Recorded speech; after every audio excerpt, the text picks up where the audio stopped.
All right, welcome to coding session 4, where we will use logistics regression as a classifier. We're gonna do basically 3 exercises. We're gonna apply logistics regression on a new data set, the Reuters data set, and we're gonna do a multi-class classification on that set. And then we will also apply logistics regression to the data sets that we used before, meaning the Pima Indian set as well as the IMDb set. Now, as I mentioned, once you write a few programs, there's a lot that you can copy.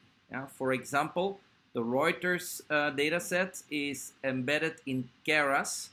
So what we're gonna do is we're gonna look at the IMDb data set, which was also part of Keras, and we're gonna make a copy of that set and use this as a base.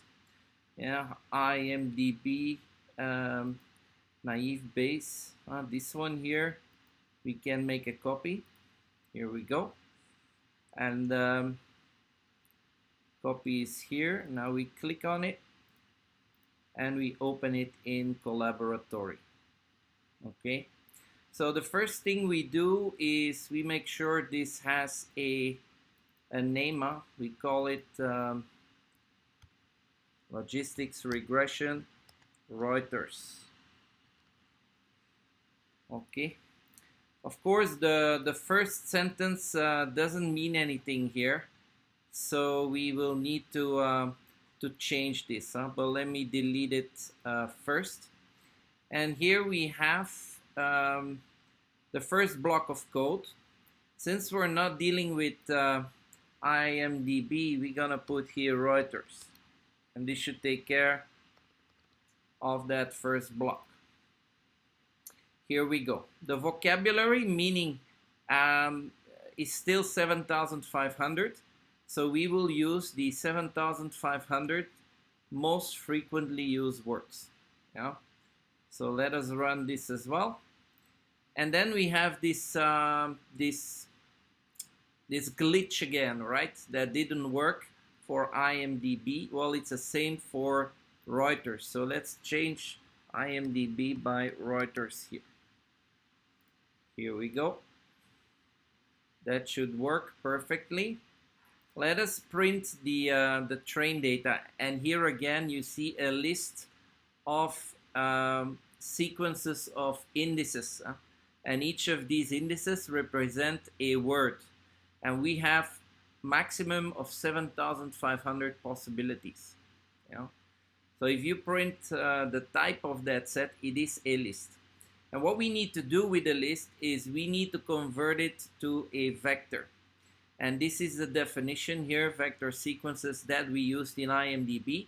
We're gonna use exactly the same definition here because we need to do exactly the same. Then we're gonna vectorize train and tests.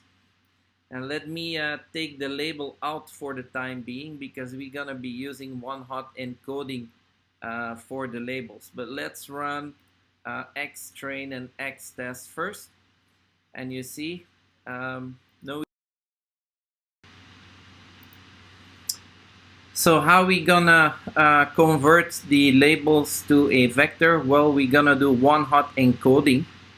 And one-hot encoding basically is that you have a sparse label vector where there is a 1 in the specific class. So here it would be 1 out of 46, and the rest would be 45 zeros. And this is how we're gonna convert our labels.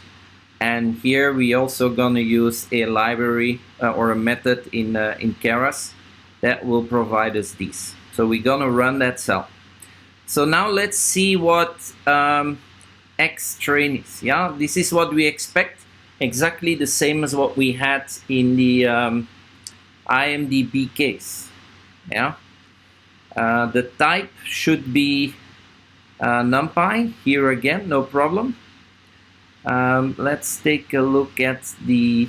Wait, okay, here I want to see what the length is of some of these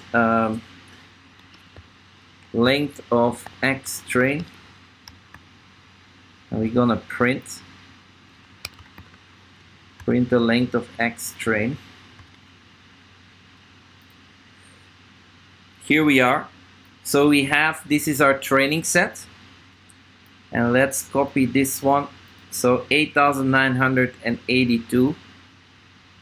And here we do the same for a test set. And in this case, we have 2,246. All right, now we're getting into the naive Bayes. We can delete that one, this one as well. Here we're gonna put another block of code, the one we need for logistic regression. The same type of code with multinomial regression, and we're gonna use Newton's method to solve the problem. Yeah. Here is the same X train, train labels, X test, test label. That's all fine. So let's run it. And this could actually take a while. All right, so we're done here. An accuracy of 79%. It's not so good, actually. Would have hoped for a bit more.